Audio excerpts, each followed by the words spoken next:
Salutations à tous, ici c'est le frère Mota Bukisane et aujourd'hui par la permission du Verbe de l'Oba, toujours par le deuxième enseignant en notre époque Zulu Lassan, il a été permis que je puisse donner cette exhortation dans le livre mystérieux qui est Kalata Dimsi, donc le code révélé de la Bible authentique. Donc on va directement aller dans Bialaba Mounia. Bialaba Mounia qui est proverbe, donc qui est ce livre mystérieux qui a été écrit par Monmon, donc ce fils, le fils du roi Tondo. Dans les fausses versions, dans les Bibles falsifiées chrétiens, ils vont nommer Monmon Salomon, donc fils de David. Mais nous savons que la spiritualité, c'est une question de race. Donc son vrai nom, c'est Monmon, fils de Tondo. Donc ici, Bialaba Mounia, ça s'intitule La sagesse. Pourquoi la sagesse? Parce que Monmon, qui était lui-même un roi initié en chef consacré, il a dû prendre la place de son père pour gouverner pour le peuple, en fait, le royaume. En cela, Mutatedi est apparu à Monmon pour lui accorder on va dire, un souhait, ce que son cœur aurait désiré. En cela, Monmon, qu'est-ce qu'il a dit? On peut voir ça dans Kenye Ewa du chapitre 4. Donc, ici, Monmon, qui était un roi initié en chef consacré, donc ça veut dire qu'il a reçu l'éducation de ses parents, donc de son père déjà qui était un roi initié en, chef consacré, et de sa mère qui était une initiée. Donc, lui-même, qu'est-ce qu'il va dire quand il répond à Mutatedi? Il va dire Or, je ne suis, en tout cas dans le verset 5 de Kenye Ewa chapitre 4, il va dire Or, je ne suis qu'un jeune homme, je n'ai point d'expérience et je ne sais pas gouverner selon le visible. Donc, je me retrouve soudain à la tête de ce peuple que le Verbe de Tété a établi, ce peuple élu qui est innombrable à cause de sa multitude. Donc je suis le serviteur de Tété, mais moi donc de l'intelligence dans l'esprit pour gouverner le peuple et distinguer le bien et du mal. Donc voilà. Donc ici on voit la demande que Monmon a fait à Mutatedi. Et à cela, Mutatedi va dire à Monmon, je retiens que tu n'as demandé pour toi ni une longue vie, ni la richesse, ni la mort des non-initiés et des blancs, et même celle des sans mêlés. Donc les sans mêlés, ce sont les métis. Puisque tu demandes pour toi de l'intelligence afin d'être attentif à l'équité, j'agirai selon ta parole. Je donnerai à ton esprit la sagesse avec un S majuscule et l'intelligence avec un I majuscule. Donc quand il y a les majuscules, ça veut dire comme ça que les entités même par rapport les entités par rapport à ce qui est prononcé là, ils vont accompagner Monmon. Donc la sagesse et l'entité, la sagesse et l'intelligence, une science issue de l'une des fruits de l'entité connue sous le nom de l'arbre de la science du bien et du mal, de sorte qu'il n'en aurait jamais eu après Muto et ce connu, et qu'il ne se lèvera jamais plus après toi une autre personne dotée d'une telle sagesse et intelligence. Excepté les deux êtres qui viendront chacun à leur tour naître dans la condition du visible parmi le peuple Sawa. Donc ces deux êtres, c'est le premier, donc l'aîné des deux, Joki Sabe qui est le vrai Christ, et le deuxième, donc Zulu Lassan. Donc voilà qu'est-ce que Mutatedi il dit à Monmon. Donc dans sa demande, il savait, puisqu'il est même il est au-delà du temps de l'homme, il savait ce que Monmon allait demander. Donc il a compris, il savait que ce que Monmon voulait, c'était la sagesse. Et c'est ce que Monmon a eu. C'est pour ça que le titre même de son livre, c'est Bialaba Mounia. Donc à cela, Monmon est bien placé pour vivre la vie, on va dire, quotidienne par le verbe de l'Oba. Et c'est pour ça que l'exhortation, c'est le verbe de l'Oba dans la vie quotidienne. Donc ça va être dans le Bialaba Mounia au chapitre 16 du verset 1 à 9. Donc ici, il dit, Les hommes forment des projets. Donc ici, il y a virgule. Maintenant, quand on parle des projets, on sait que l'homme, il peut avoir des projets de construction, il peut avoir des projets de mettre des business, donc des entreprises sur pied, il peut avoir des business, il peut avoir des projets de vouloir avoir une femme, avoir des enfants, voilà, faire des voyages, voilà, ou bien comme des ancêtres avant lui à faire, c'est construire, on va dire, un royaume, une dynastie, une ville. Donc voilà, l'homme, il peut avoir des projets. Donc c'est pour ça ici, il dit les hommes forment des projets, virgule. Mais maintenant, pourquoi virgule? Il va le dire par la suite. Donc, mais c'est le verbe de Loba qui a le dernier mot. Donc, pourquoi c'est le verbe de Loba qui a le dernier mot? Parce que ici, le verbe de Loba, c'est par le verbe de Loba que nous pouvons déjà même penser, agir, réfléchir. Nous avons l'être et le mouvement, voilà.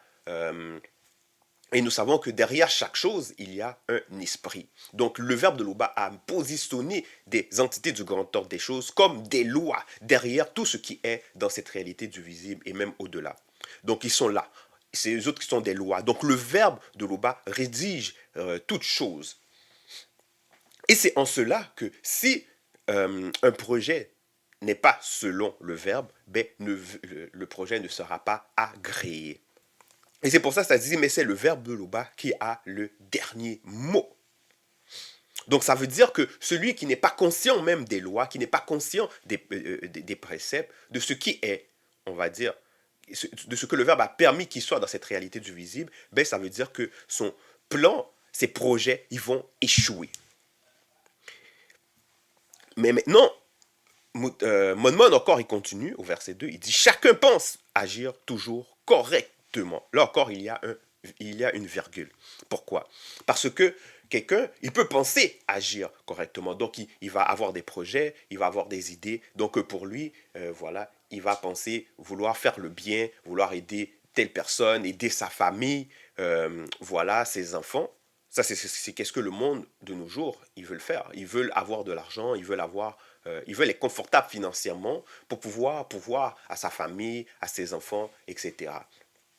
Donc voilà, donc lui va penser bien agir. Mais ici, il y a virgule.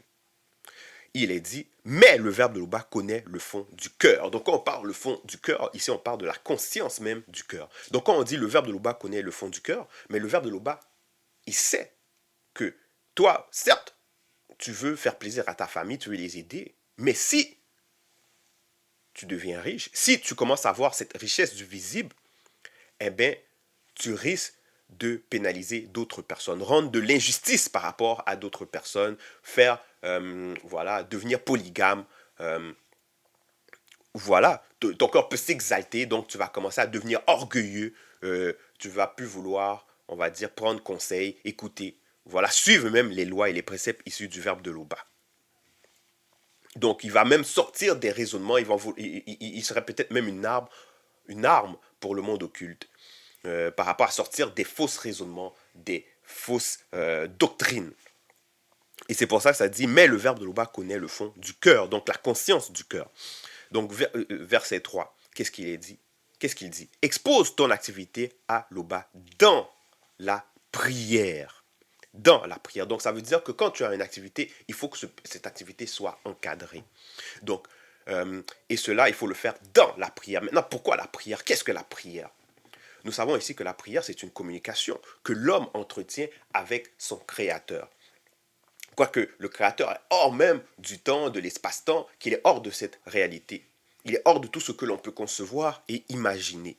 Donc Loba, c'est déjà ce que l'homme y veut. Mais néanmoins, le fait d'aller en prière, ça veut dire que la personne, il reconnaît la toute souveraineté du verbe de Loba. Il connaît que Loba est même au-delà même de cette souveraineté. Donc ça veut dire que c'est une position d'humilité. Donc cette personne, il s'humilie pour pouvoir justement demander à Loba, voilà, la protection, d'exposer son désir. Et c'est pour ça que Joki Sabé, toujours qu'elle était dans cette réalité du visible, il va parler par rapport à la prière, pour montrer la façon dont même qu'il faut prier. Donc ici, dans l'évangile caché de Kudo Manemula, au chapitre 36, il va être dit au verset 49. Lorsque vous priez, ne soyez pas comme les hypocrites qui aiment à prier debout au coin des rues pour être vus des hommes. Je vous le dis en vérité, ils reçoivent leur récompense. Donc ici, on voit, c'est des personnes que eux autres, quand ils veulent prier, c'est parce qu'ils veulent montrer. Ils veulent montrer que ce sont des personnes importantes, que leurs prières, ils impactent et puis tout ça. Donc, ils ont plusieurs formes de pensée, d'une certaine façon. Donc, ils cherchent la reconnaissance des hommes. Donc ici, Joki Sabe, il fait comprendre que ces personnes-là qui prient, ok, qui aiment à prier debout au coin des rues pour être vus des hommes, ce sont des hypocrites que, en fait, compte, ils reçoivent leur récompense, voilà, par rapport à leurs actions. Donc, c'est pas comme ça qu'il faut prier. Verset 50, il continue, Joki Sabe, il dit, mais quand vous priez, ne soyez pas hypocrite, et le verbe de tété vous le rendra. Donc ici, ce n'est pas question de montrer aux hommes, à telle personne, voilà, que tu es un saint, ou bien voilà, etc. Non, c'est une conversation qui est entamée avec Tété, donc le créateur, le seul et l'unique.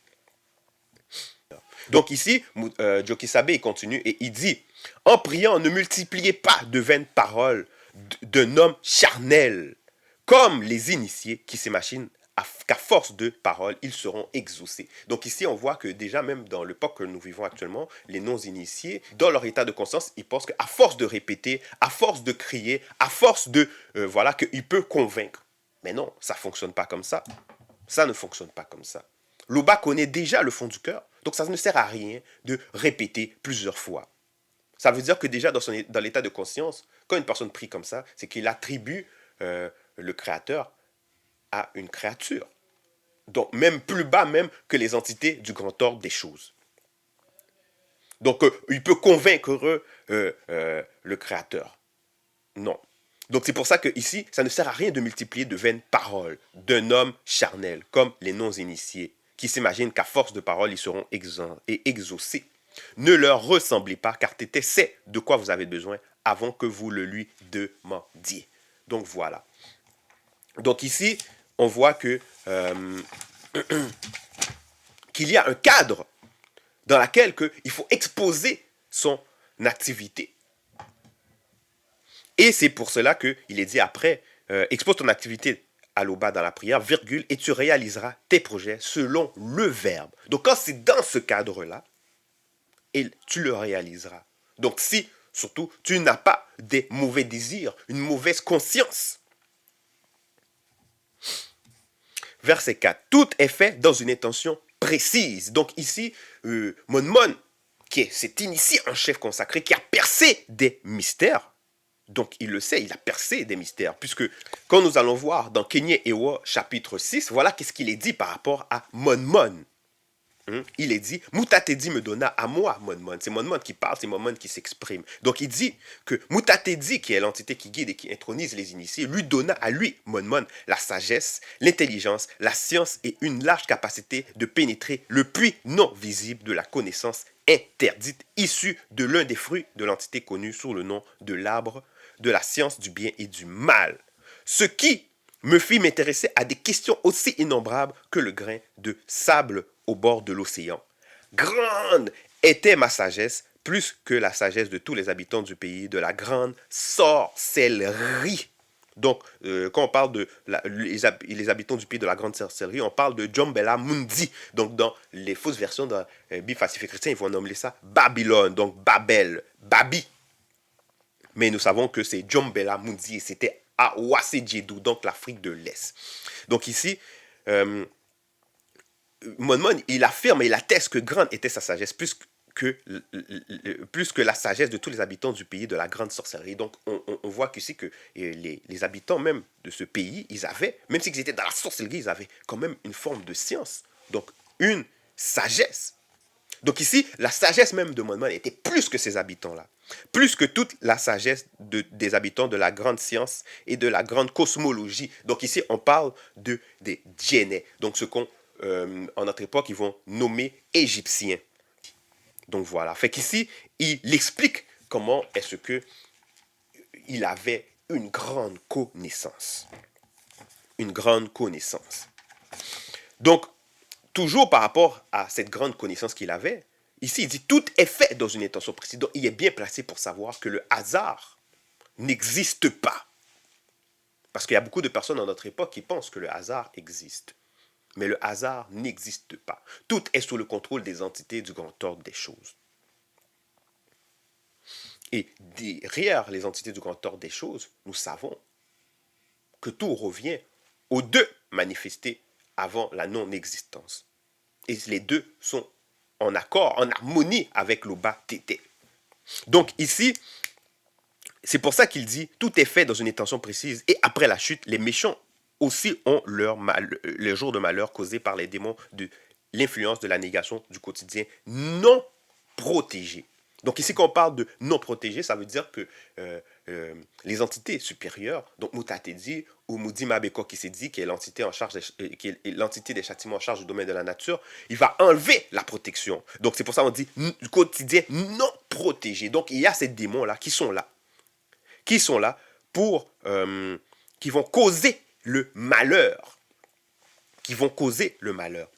Donc et c'est là que certaines personnes vont entendre, ils vont dire oh, le karma existe, mais nous savons que c'est pas le karma. Il y a déjà l'entité du choc en retour. Mais maintenant, voilà. Donc ici, ces personnes-là, ces méchants-là, ils vont avoir leur jour de malheur. Parce que ils ont semé dans ce sens. Donc ils vont récolter ce qu'ils ont semé. Parce que c'est la loi. Donc ici, verset 5, il est dit, Moudi Mabekok s'est dit, en horreur les hommes orgueilleux. Les hommes orgueilleux. Maintenant, les hommes orgueilleux, c'est ceux que eux autres, leur cœur se sont exaltés, comme l'histoire de Nyongi. Donc, dans les fausses versions, ils vont l'appeler Saül dans l'époque de Tonda.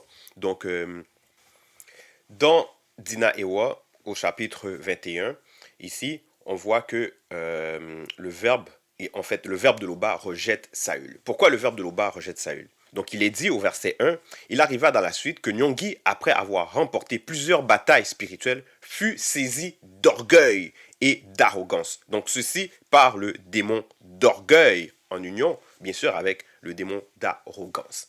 Donc ici, parce que Nyongi a remporté plusieurs batailles spirituelles, donc son cœur a commencé à s'exalter. Et il a été saisi d'orgueil. Tout ça par l'influence, en fait, par, on va dire, le démon d'orgueil. Donc, en cela, on voit Dina qui est le Mutopède Amoudi, qui était à cette époque-là. Dina, c'était, le Mutopède Amoudi, c'est un prophète. Il va dire à Nyongi, tu agis comme un insensé.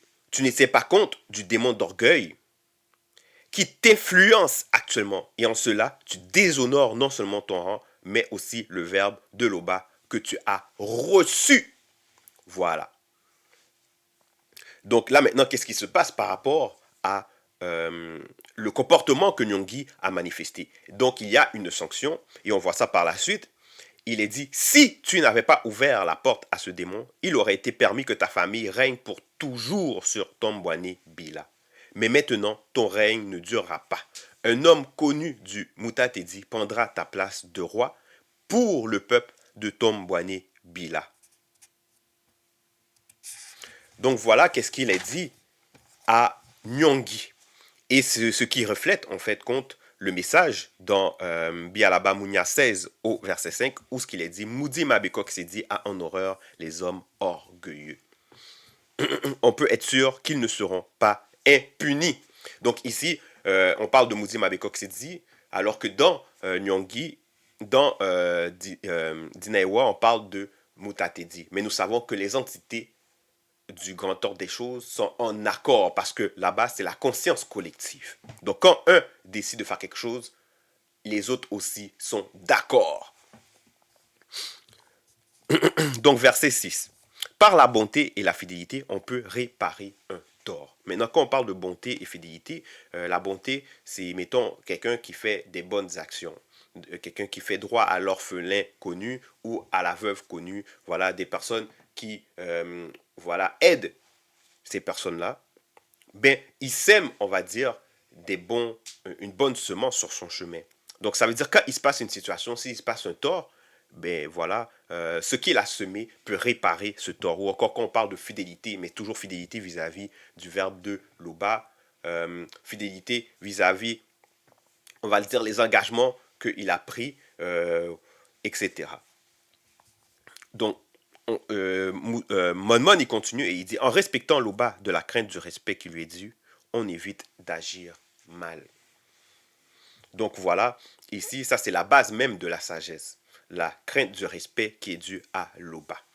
Dans plusieurs passages, même de Bialaba Mounia, ou même du livre Mutatedi, Mon, il parle et il dit, le commencement même de la sagesse, c'est la crainte du respect qui est due à Loba. Donc quand on a cette crainte, c'est clair que on médite tout le temps ces préceptes, ces ordonnances, ces lois. On médite les messages, médite les histoires même des ancêtres, donc des initiés.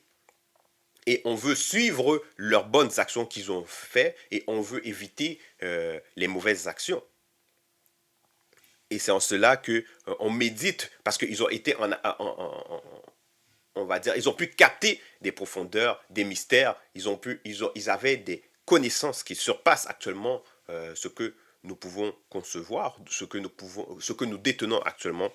Donc, pour pouvoir plaire au verbe de Loba, ils sont bien positionnés. Et c'est en méditant cette parole qui est contenue dans Kalatam Ballet ou Kalatam d'ici.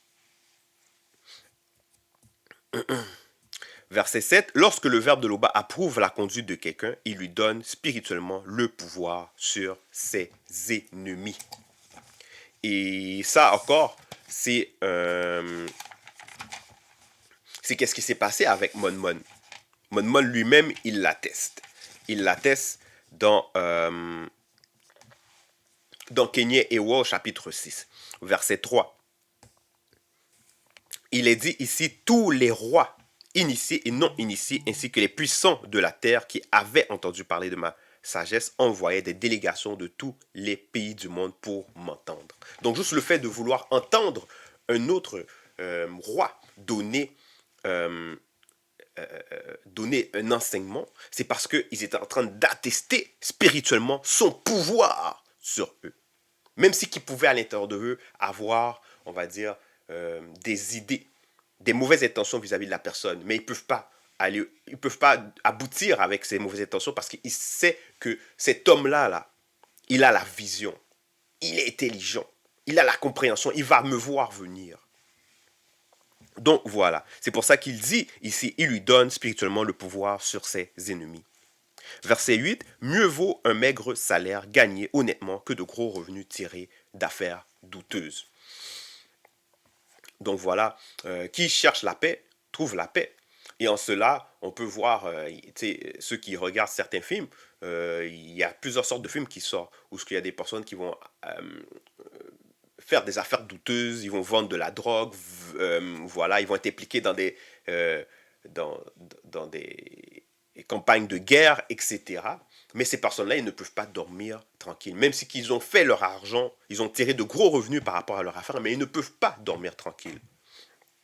Parce que justement, ils ont semé des embûches sur leur chemin. Et c'est pour ça que ici, Mon, il dit, mieux vaut un maigre salaire gagné honnêtement que de gros revenus tirés d'affaires douteuses. Verset 9, l'homme droit connu élabore des plans. Le verbe de Loba en dirige la réalisation. Et l'homme droit connu, c'est celui même qui manifeste la crainte du respect qui est due à Loba, donc à Tété. Donc celui-là même, justement, il va faire les affaires, il va élaborer ses plans, toujours en accord aux lois, aux préceptes issus du verbe de Loba. Donc il ne va pas mentir pour avoir, on va dire, de l'argent, pour avoir un prêt, pour avoir on va dire, des biens. Donc, il va toujours aller selon les enseignements, selon, on va dire, ce qui est établi, selon les lois qui est établi. Et c'est pour ça que, par rapport à ces intentions, par rapport à le fait qu'il suit même ce que le verbe de Loba a établi, donc les lois, donc le verbe en rédige en dirige la réalisation. Ça veut dire que le verbe, la personne va rencontrer peut-être une personne que lui, voilà, il y aura des contacts, il aura, on va dire, les moyens pour faire aboutir la réalisation de l'homme droit connu. Maintenant, d'autres personnes vont dire, ah ben non, c'est le hasard. Non, il n'y a pas le hasard. Il n'y a pas le hasard. C'est que la personne, voilà, il a semé des bonnes œuvres. Donc, il est en train de récolter. Donc, voilà, c'était ça le message. C'est le verbe de Loba dans la vie quotidienne. Parce que ce que nous recevons comme instruction, nous devons l'appliquer dans la vie quotidienne. Et c'est en cela que, justement, le verbe de Loba nous donne spirituellement le pouvoir sur nos ennemis, sur tout. Donc, c'était le message. Le verbe T'étais unique créateur est toujours glorifié.